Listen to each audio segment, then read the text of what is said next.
Neste vídeo vamos explorar o módulo Fitter do Fiteia enquanto simulamos a preparação de uma sessão de laboratório. Para aceder ao módulo Fitter, basta entrar em qualquer uma das pastas que tenham no Fiteia. Neste momento só temos as duas pastas de sistema, escolham uma e serão imediatamente redirecionados para o submódulo Basic.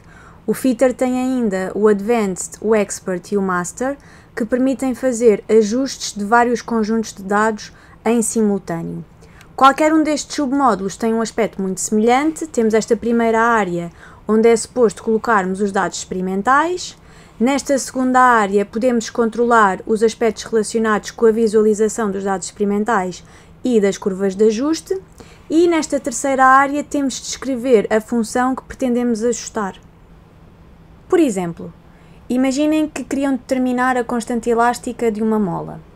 Uma forma muito simples de o conseguirem experimentalmente seria associarem à mola diferentes massas e medir a variação de comprimento correspondente.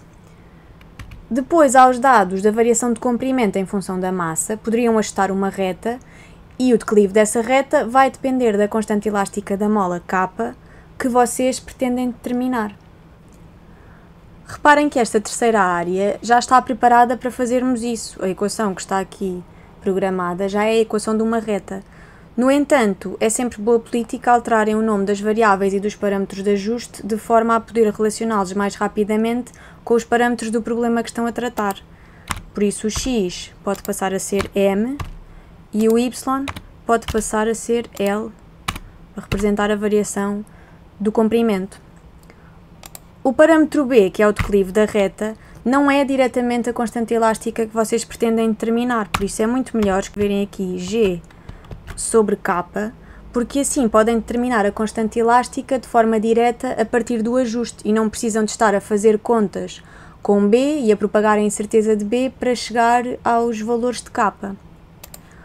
O a podíamos deixar como está, mas para que isto fique de acordo com a equação que temos acima, vamos alterar para d0. Reparem que se eu agora fizer compile, vou obter um erro de compilação. E se for aqui ao fecheiro, isto vai-me dar umas mensagens de erro, porque os parâmetros que eu alterei, o D0, o G e o K, não estão declarados. Ainda estão declarados o A e o B. Portanto, aqui, nesta caixa, têm que escrever separados por vírgulas os novos parâmetros de ajuste. Quando a seguir voltam a fazer compile, vocês veem que aparece uma nova área. Temos aqui este gráfico que representa estes pontos que estão por defeito sempre que entramos no módulo Fitter e que já agora não têm nada a ver com esta experiência da determinação da constante elástica da mola. Temos aqui esta tabela de parâmetros, onde podemos ver os parâmetros que escolhemos e temos aqui diretamente a constante que pretendemos determinar. E o facto desta área ter aparecido já é um bom indicador de que a compilação foi bem sucedida, mas podemos voltar aqui abaixo e vemos aqui esta mensagem compiled without errors. Relativamente aos dados experimentais, vocês vão ter que os colocar nesta caixa. A primeira coluna é a variável independente, neste caso seriam as massas. A segunda coluna é a variável dependente, portanto a variação de comprimento, e na terceira coluna é a incerteza da variável dependente. Muitas vezes no laboratório pode acontecer que os pontos não são adquiridos nas melhores condições e vocês podem querer eliminar algum destes pontos ou não o considerar no ajuste.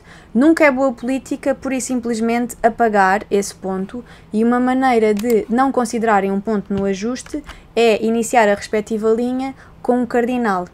É a maneira de comentar uma linha nesta caixa. Quando fazemos dataplot, vocês veem que o gráfico agora já não tem este segundo ponto e ele foi suprimido, não será considerado no ajuste, mas não foi eliminado. Portanto, ele continua na caixa e ainda podemos voltar atrás e recuperá-lo.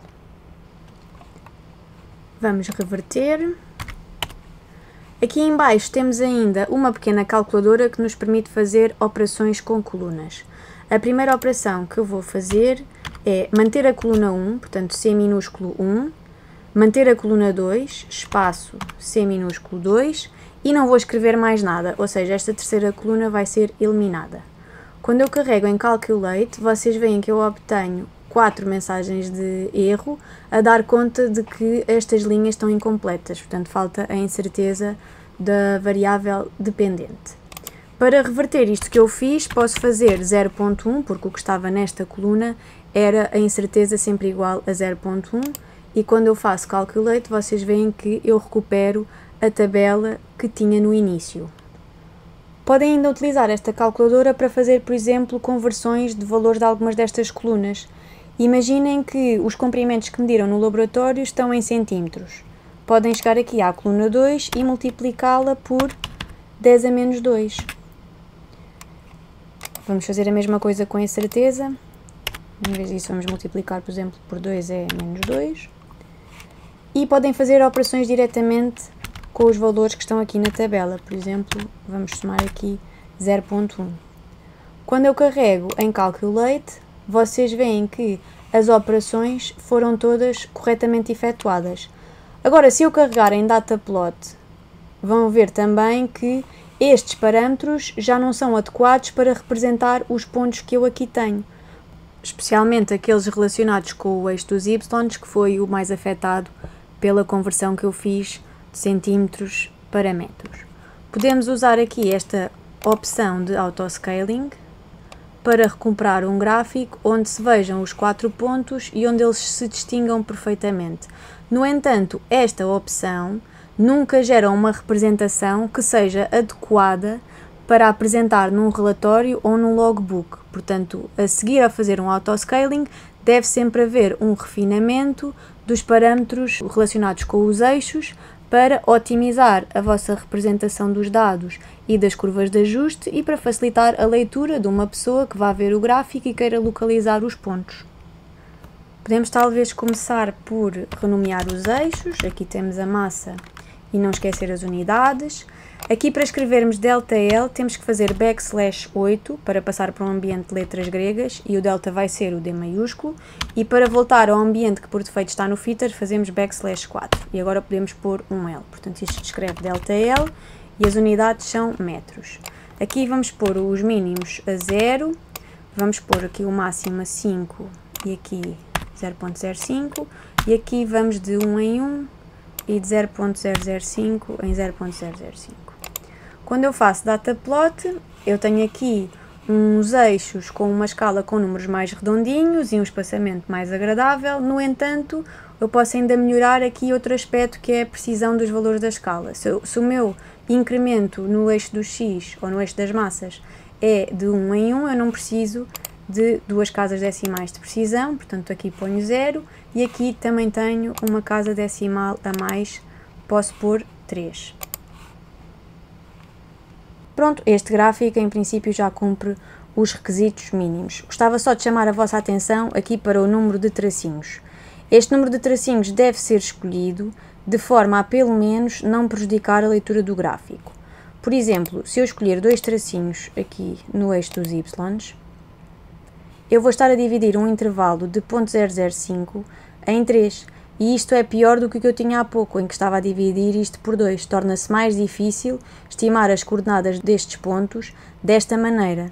Então tenham sempre em atenção e escolham aqui um valor que esteticamente vos agrade. Por exemplo, se eu escolher 4 tracinhos, talvez a densidade de tracinhos seja muito grande e seja muito diferente no eixo das massas e no eixo dos comprimentos, mas facilita muito a leitura, porque vou de milésima em milésima e consigo estimar muito melhor as coordenadas destes pontos. Tenham sempre em atenção nunca escolher este número de forma arbitrária, nem simplesmente para tornar o aspecto do gráfico mais agradável. O propósito é que a leitura seja facilitada pelos tracinhos. Para finalizar, vamos identificar esta figura usando aqui esta caixinha. Portanto, se for uma subfigura, dá bastante jeito, nem que seja só introduzir aqui A, B ou C para nos referirmos à figura num relatório ou no logbook. Vamos introduzir também aqui uma breve descrição da experiência, determinação da constante elástica da mola, e para usar um índice, vamos chamar à constante elástica K índice 1. O índice é feito com um \S minúsculo. Este 1 vai ficar em índice e para voltar ao modo normal fazemos \n. Vocês veem aqui que a coordenada x do título está boa, mas a coordenada y podia ser, por exemplo, aqui 0.045. Além disso, podemos reduzir um bocadinho o tamanho da letra para o título caber todo dentro do gráfico. Então aqui a coordenada y do título passa a ser 0.045 e para reduzir o tamanho da letra, vamos só reduzir o tamanho a partir do identificador, é fazer \-. Bom, e creio que depois deste tutorial estão em condições de explorar algumas outras funcionalidades do módulo Fitter de forma mais autónoma. Nomeadamente, vejam aqui este link, Calculate How To, onde vão encontrar outras operações que podem fazer também com colunas usando esta calculadora. Explorem aqui o Fonts e o Typesetting. Nós usamos vários ambientes já, o \4 é o que está por defeito, usamos o \8 para pôr letras gregas, o \- para reduzir o tamanho, o \S minúsculo para pôr o 1 em índice, não é? Do K1, mas vocês vejam todos estes ambientes, há de facto pouca coisa que vocês não conseguem escrever no Fiteia, portanto explorem o resto sozinhos e nós vemo-nos no próximo vídeo.